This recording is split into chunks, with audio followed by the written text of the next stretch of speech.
On today's whiskey review, Fugitives Tennessee Artisan Spirits, Grandgousier Tennessee Whiskey Single Barrel. Where's the rest of it?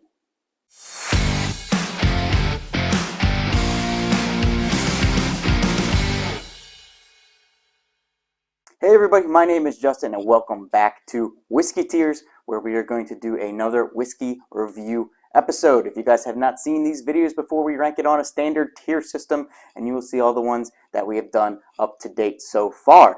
Today we are doing one that maybe not everybody has easy access to. We are doing Fugitives Tennessee Artisan Spirits Grandgousier Tennessee Whiskey Single Barrel. Grandgousier.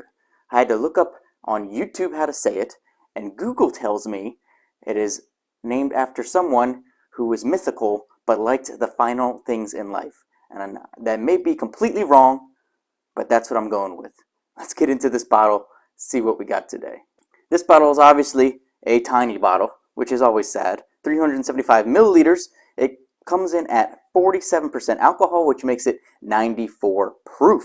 It is made with sustainably raised Tennessee heirloom grain and authentically double pot distilled in the tradition of the greatest whiskeys of the world. Yes, it takes an extraordinary amount of time and effort to grow grain and make whiskey the way we do, but you deserve the best. So, I looked up online. This is made with all Tennessee local, I think it was a sweet corn, something like that, and then put through a sugar maple charcoal, as it is a Tennessee whiskey, so it is charcoal filtered. So we're going to get into this one, see what we think about it. It is brought to me by my dad, who recently went down to Nashville. He picked this up for me, so thank you, Dad. Let's see what we got today on Whiskey Tears. Alright, it's a smaller bottle with a, looks like authentic cork in it, so let's see what kind of pop we get. Kind of a small one, but that's okay. The color on it, a little bit darker than your standard bourbons that we've done.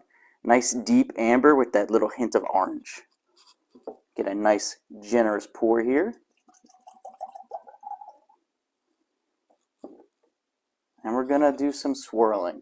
One thing I've noticed here, and I know a lot of people don't believe in this, but especially with on the Patreon, and by the way, if you want to pick which bottles we review and vote on that on the Patreon, check the link down in the description below. And also, I do every once in a while a series just for Patreon members called A Second Shot, which is where after we review it, if it doesn't get a great review here on the channel, I go ahead and try it again. And one thing I've noticed is that I've gotten quite a bit different tasting notes sometimes after it's been aired out and been sitting for a while.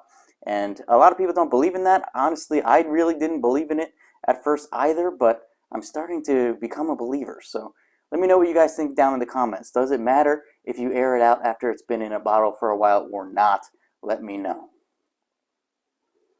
Alright, so like our friend Matt over at ADHD Whiskey, probably not as good of a swirl job, but a swirl job nonetheless. Let's see what we have on the nose. Alright, so we've got corn, definitely corn. A little bit of caramel. There's a sweet underlayer that I'm trying to figure out what that is. We got the corn on there. That was the first thing I noticed. A little bit of caramel. Maybe a little bit of apple spice as well. Legs look pretty good as we're swirling around. Maybe just a hint of strawberry in there on the end as well. I was trying to pick out what that was. We get the apple spice, but I think just a hint of strawberry on the end. Maybe like a strawberry oatmeal. A strawberry oatmeal like the girls get. My little girls love it. It's a strawberry oatmeal. Kind of smells like that. Alright, let's try out Fugitive Tennessee Artisan Spirits Grandgousier Single Barrel Tennessee Whiskey. Charcoal filtered through, I believe, sugar cane, something charcoal. I looked it up and I forgot already. Alright, let's try it out.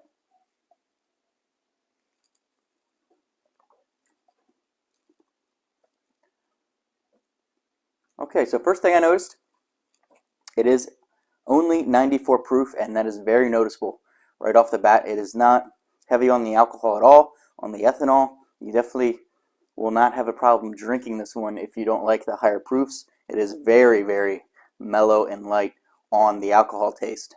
Doesn't get you very much burn at all going down the throat. Give that another sip, we'll see what we get. Alright, it's very mellow, which is one of the things that the charcoal filtering is supposed to do. I get a little bit of woody in there. We get a little bit of the caramel. I'm trying to see what other notes I'm picking up on. Just a hint of smoke in there. I've been doing so many bourbons lately, and I think I've done all bourbons since I started. Well, I guess the barrel seagrass is technically a rye. But it's different going to a Tennessee whiskey. Okay, so I get a lot of oak, not overpowering, but that's the main flavor profile that I'm really getting here. I'm not getting too much of the fruity sense that I was smelling. Let me try again.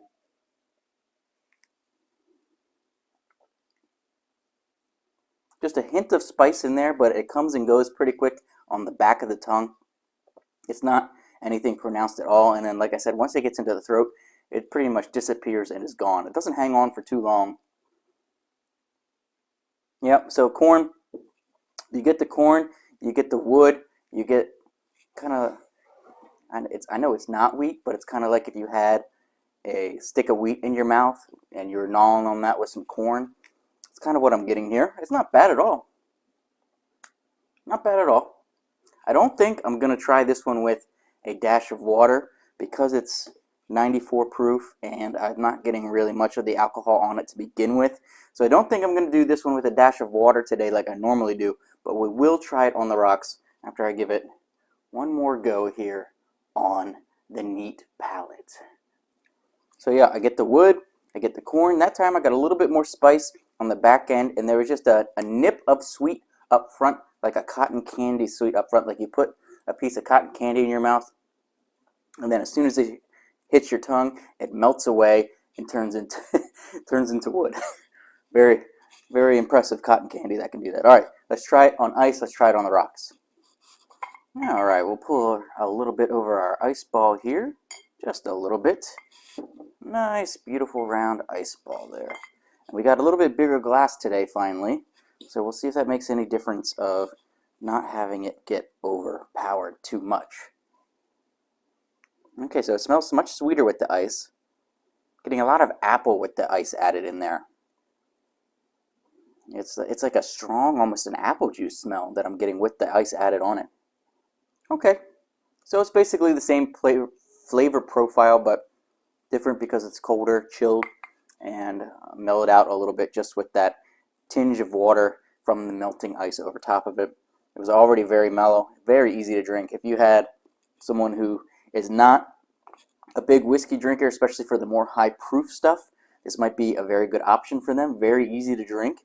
It does not have that ethanol-y, just alcohol-y aftertaste or anything like that. It comes, it gives you the flavors, and it gets on out of there. It doesn't burn going down the throat for people who might not drink at all. This would be probably a pretty good whiskey that I would give to someone who doesn't drink whiskey or bourbon or scotch or anything, and I wanted to try and maybe get them started on it and say, it's not that bad. You can drink this stuff, you can find the flavors, because this one is not going to hurt them, and they can probably pick out some of the flavors in there.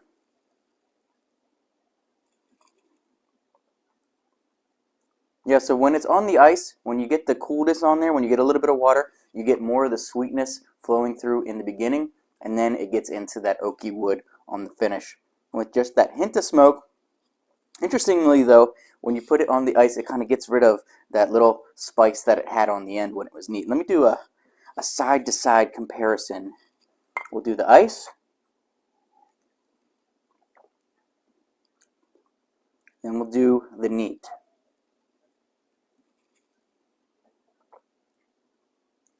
Yeah, much better neat for me. Of course, I'm someone who enjoys drinking whiskey. I enjoy the high proofs. I can drink that very easily.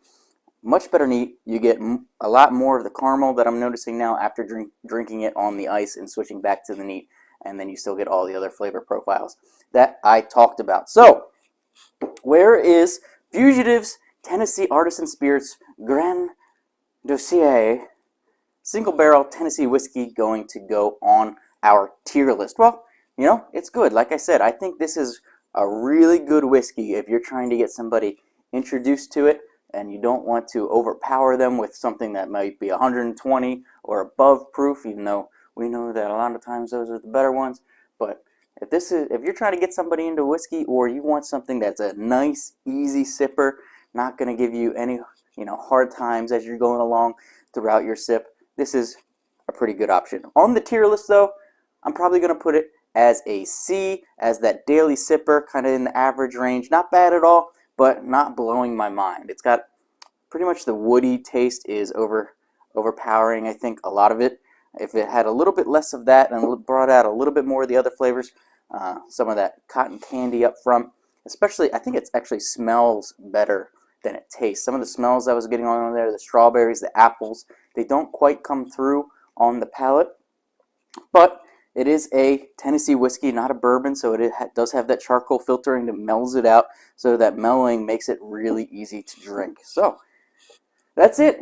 Fugitives Tennessee Whiskey. If you guys check them out, if you're in Tennessee, I don't know if they sell it online. I didn't really look or that hard at it, but happy I got to try it. I always like trying, especially ones that maybe you don't get your hands on as easily. Single barrel number 15, by the way, if you're interested. So that's going to do it for this episode of Whiskey Tears. I hope you enjoyed it. If you have tried Fugitives before, let me know down in the comments below what you think about it. Check out Patreon if you want to vote on which bottle we're going to do next.